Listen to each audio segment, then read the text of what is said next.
awal pertama itu para sang hyang jumlahnya itu 9. Iya, termasuk sang hyang burung. Sejak terusirnya sang hyang burung ke Pulau Kalimantan, maka para sang hyangnya tinggal 8. Gitu. Dan ke-9 sang hyang ini semua adik kakak, cuman beda ibu. Oke. Terbukalah pintu. Iya. Pohon nasab. Jadi Pohon nasab. tapi ada beberapa juga kalau nggak salah itu yang satu, yang jelas semua satu kakek itu.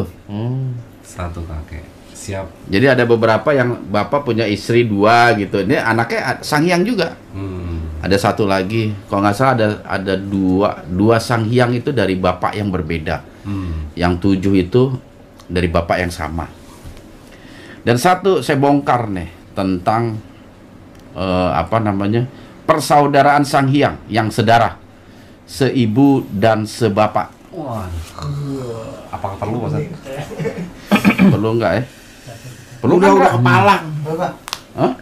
Gas. Ngamuk yang ada. Perlu lagi. Yang seibu sebapak. Jadi ada ada 3 sang hyang nih yang mereka satu bapak, satu ibu. Kalau sahabat-sahabat perhatikan tayangan kita nih, sebenarnya semua tuh udah terjawab sebenarnya. Di situ diperlukan ketelitian kita itu. Ketika terjadi liputan kegiatan liputan di lokasi, apalagi yang kita tayangkan. Saya sebutkan ada 3 sang hyang yang mereka satu bapak, satu ibu. Kakak tertua dari semua sang hyang adalah Ratu Pantai Selatan. Itu kakak tertua.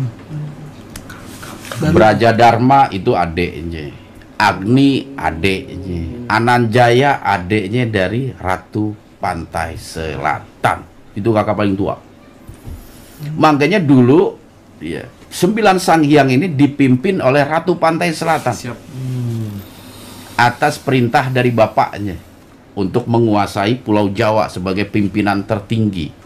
Namun di bawah kepemimpinan beliau ini morat-marit kacau balau.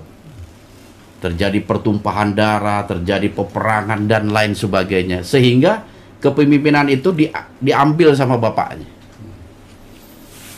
Karena deg-degan nih cerita ini.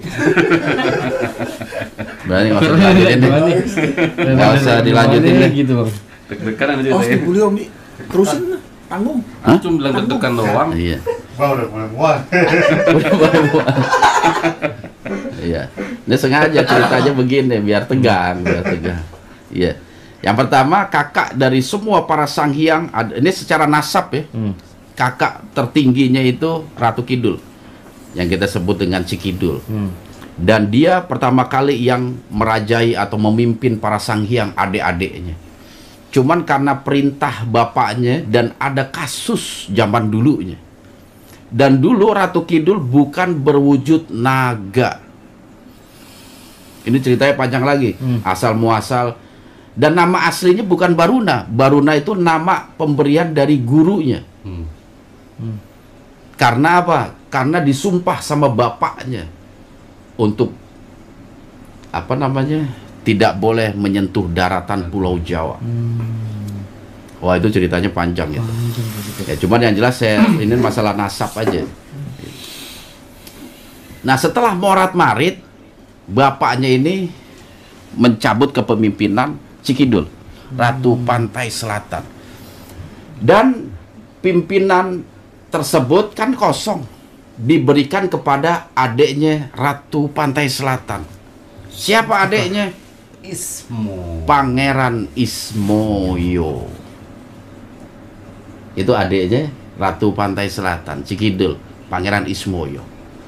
Kalau sahabat perhatikan ketika terjadi dialog Astadewa, Ismoyo dan juga utusan dari selatan, pasti paham kedudukan Ismoyo. Bahkan Ismoyo bisa marahin Astadewa. Itu menunjukkan apa? Ismoyo itu tingkatannya lebih tinggi Astadewa. Lebih tinggi dari mana? Karena Ismoyo adalah kakak dari Astadewa. Jadi setelah kepemimpinan Ismoyo hanya berlangsung beberapa ratus tahun, dan itu pun sama karena tekanan dari Ratu Kidul tadi. Sehingga apa, Ismoyo ini gerah dan kabur. Dia nggak mau jadi sang hyang lagi dan memimpin, itu dia nggak mau. Dia hanya menekuni satu ajaran yang diberikan oleh leluhur mereka di Himalaya, yaitu ajaran Dharma. Makanya kita kenal dengan figur Semar. Dia menekuni spiritual. Semar, bukan semar loh ya.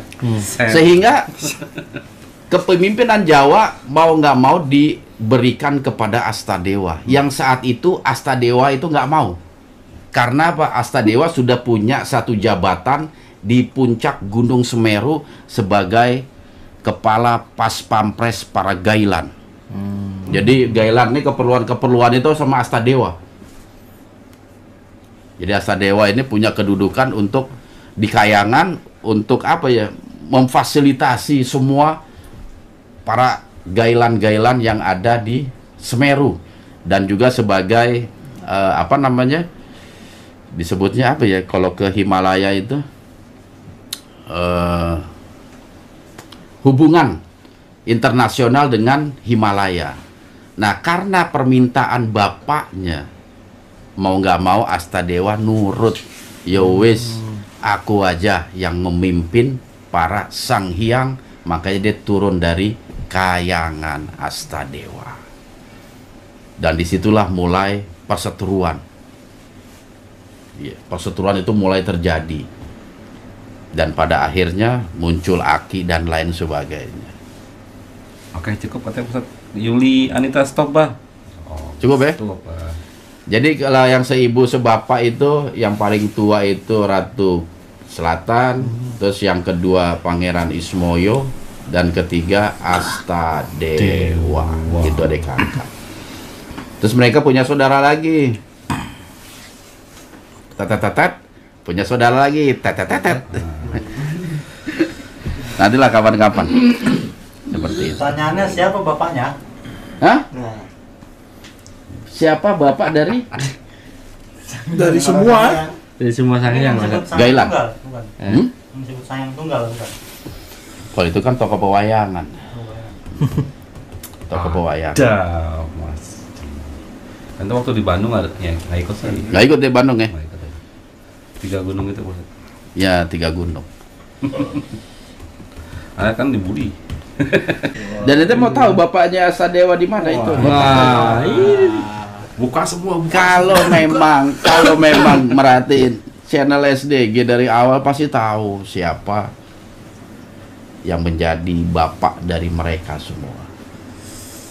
Saya nggak tahu, Bang. Itu yang editor. Editor. gimana Mas editor nggak tahu. Udendra. Udah, Bang. Itu yang menguasai Gunung Padang. Gailan. Itu bapaknya, iya Gailan.